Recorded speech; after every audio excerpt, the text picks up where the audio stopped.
السلام عليكم ورحمة الله وبركاته. معكم شباب معكم أخوكم. اليوم بشارككم بفلوق جديد، طبعا أول فلوق بالقناة. هم مستغربين فلوق وداخل على كلاش، لأني صراحة يعني مو فلوق، يعني راح أتكلم عن شيء سويته أنا، اللي هو فلوق غيرت اسم القناة. يا شباب، هذا الفلوق عبارة عن إني أتكلم لكم إني أنا غيرت اسم القناة. فعشان البعض لأن يعني اسمه، إذا اسم القناة القديم اللي هو حازم العياشي ودخلتم عليكم ما راح تلقونه.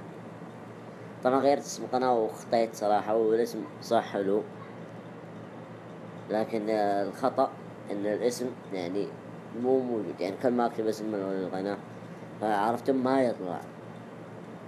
ما يطلع فعرفتم.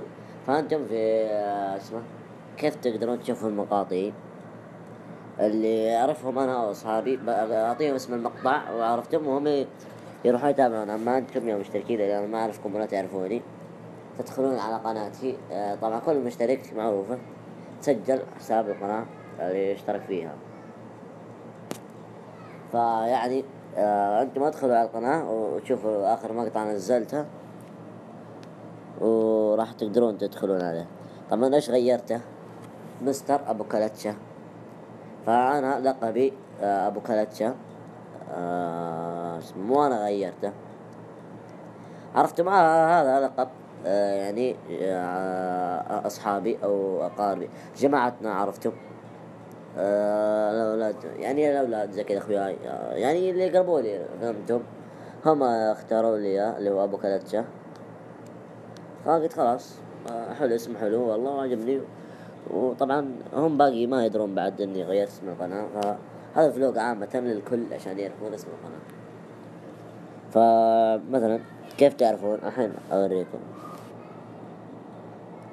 شوفوا مثلا الحين، طبعا الجوال بينطفي. شوفوا هنا مستر ابو كلتش اسم القناة مثلا. هنا اسم، شوفوا هذه زي كذا، يعني يطلع لكم القنوات اللي اخترتموها. اما في سامسونج والله ما ادري، بس شوفوا مثلا هذه القناة، مثلا ندخل على قناة هذه اللي هو قناة خوي. شوفوا اسم قناته شايب جيمر، عرفتم كيس ايه، بس انه غير اسم القناة. فانتم يا مشتركيني ما راح تتغير عندكم اسم القناة، فادخلوا على الاسم القديم اللي هو حازم العياشي وراح تطلع لكم. المهم يعني قناة زي هذا شوف اخر مقطع يطلع لكم فوق كذا من اي قناة. مثلا وين هذا مسار شانل، اوكي، اخر مقطع فيديو يطلع لكم هنا فوق. شوفوا مثلا زي كذا، عرفتم؟ نشوف يعني زي كذا. هذا هو، وهذا هو اسم القناة. شوفوا مستر ابو كلتشة، ولقبي ابو كلتشة، عرفتم؟ فهذا اللي حبيت يعني اني اقول لكم اياه، فلوق بسيط زي كذا. ويلا مع السلامة.